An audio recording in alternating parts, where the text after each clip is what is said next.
What's up, guys? I want to make this super quick video for you. About 5 or 6 months ago, I talked with a real estate agent that told me that you can wholesale properties that are listed on the MLS using the California RPA, also known as the California Real Purchase Agreement, the thing that you use to buy houses pretty much. And I said, you have to be really, really careful with that, dude. And he said, well, my mentor does it about 5 times a month and he makes a lot of money and he's never run into an issue from that. And I was like, well, he should have a good lawyer because there's a lot of strict guidelines that, which if you disregard, which it sounds like the guy is, you open yourself up to a lot of legal liability strictly just based off the contract. So basically, I'm gonna explain to you guys a few things for those of you that aren't in this industry or don't know about real estate. The MLS is what all realtors use in order to market properties, in that also are contracts already written out. Of course, you put in the terms and stuff like that, but there's things in here that like you can't change, like attorney fees, equal housing opportunity, terms and conditions of offer, time of essence, entire contract changes. All that stuff in here you can't change using this contract, okay? This is the California RPA. So that's basically what the MLS is. Why the contracts matter is because they're streamlined to be convenient for everybody. Like it's for the everyday person. So the other side of this is assignment fees / wholesaling, because I brought it up earlier. Basically what that is you go out there and you find an off-market opportunity. So that's a property that's not listed on the MLS, and you get it under contract at a discounted price because it needs repairs. And from there you can either decide to A, fix it yourself, or B, find an end buyer that's willing to pay you in order to buy the rights to the property. And that's basically what assignments / wholesaling is. So that you make money, the buyer gets the property, and the seller gets the property sold at the price that they agreed to. And there's different like different types of contracts, right? This isn't the only contract you can use to buy real estate. On the MLS it is, and that's the required form.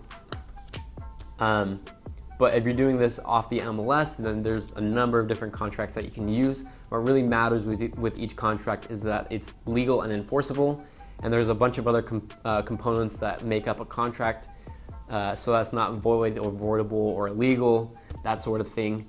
But here's like the real problem with wholesaling properties that are already on the MLS to end buyers. So when you look through this and you actually read the California Real Purchase Agreement, you're going to see some things that immediately are blocks to the investing side, or that you shouldn't use. And one of those is the assignment clause in the California RPA, which is specifically in page 9, section number 26. So this is what it says. The assignment: buyer shall not assign all or any part of buyer's interest in this agreement without first having obtained the separate written consent of seller to a specified assignee. So basically what that is saying is that you need written consent. The seller needs to know about it, and they need to approve who it's going to. Such consent shall not be unreasonably withheld. Any total or partial assignment shall not relieve buyer of buyer's obligations pursuant to the agreement unless otherwise agreed in writing by the seller. So people say all the time, I can totally assign properties that are listed on the MLS. Here, it's saying that you don't have a choice. It's really the seller that decides whether or not you assign the property. To be doing assignments that are listed on the MLS opens up a ton of liability because you didn't get written consent to do that from the seller, and you're in deep doo-doo. The other thing about this, which totally just blows over the investing side, there's a difference between the sellers knowing and the sellers giving permission. It's fine if the sellers know if it's getting assigned, that's no problem, but for them to be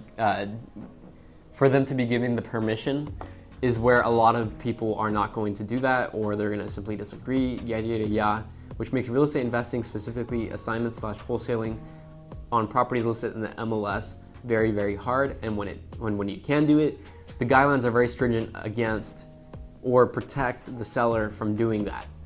So for anyone out there that's doing MLS wholesaling or assignment fees, my recommendation is seriously read the contract. If you don't, you may be opening yourself up to a lot of legal liability, and overall it's a very dangerous thing or dangerous operation to be performing here. So guys, please read the contracts that you have. If you're getting into real estate investing, if anybody tells you that you can do assignments or wholesaling on MLS properties, no problem, just like that, they're lying to you or they don't know what they're saying. So guys, really look out for this sort of stuff because this is actually a super serious thing. Anyways, guys, I know this video is a little different, but I hope you enjoyed this, and I'll catch you in the next one. Bye.